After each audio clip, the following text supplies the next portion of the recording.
One of the biggest red flags I've seen as a gamer is when gaming websites, when they get a hold of their pre-release copies, instead of talking about how amazing this new game is, they go ahead and start talking about how bad it is. That's something I usually don't see very often, but when it happens, it's a gigantic red flag, and Devil's Third is one of these games. Just like Sonic Boom Rise of Lyric, another Wii U game, gaming websites, especially, the Nintendo only ones, have gotten copies of this game, or at least are able to play it somehow, and they are just gripping into it, and it is not looking good for one of the very few mature Wii U games on the system.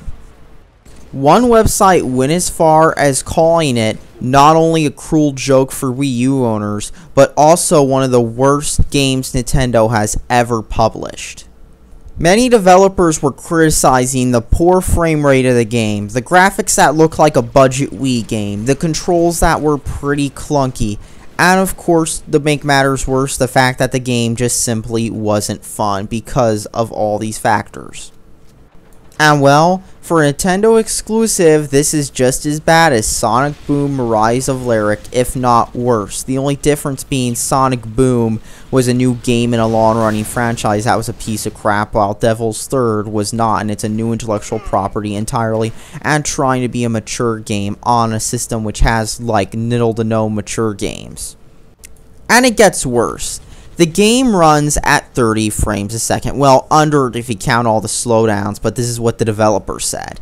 And it will not contain split screen, co-op, online, or offline. And despite, quote, taking full advantage of the Wii U's power, the game does not contain voice chat because apparently the bandwidth needed would come to the multiplayer.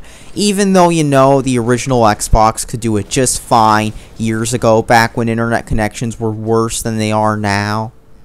But from what I'm hearing, Devil's Third looks to be another disappointment for Wii U owners currently starved with games. And honestly, there's a reason I've noticed a lot of Wii U owners buying other systems. And that's because they can't get all their gaming needs with one system. And that's all that needs to be said, really, because, let's be honest here. Is anybody really looking forward to Devil's Third besides a few extremely hardcore Nintendo fans who will happily buy anything if it has the Nintendo logo on it? That's all that needs to be said. Thanks for watching, subscribe for more.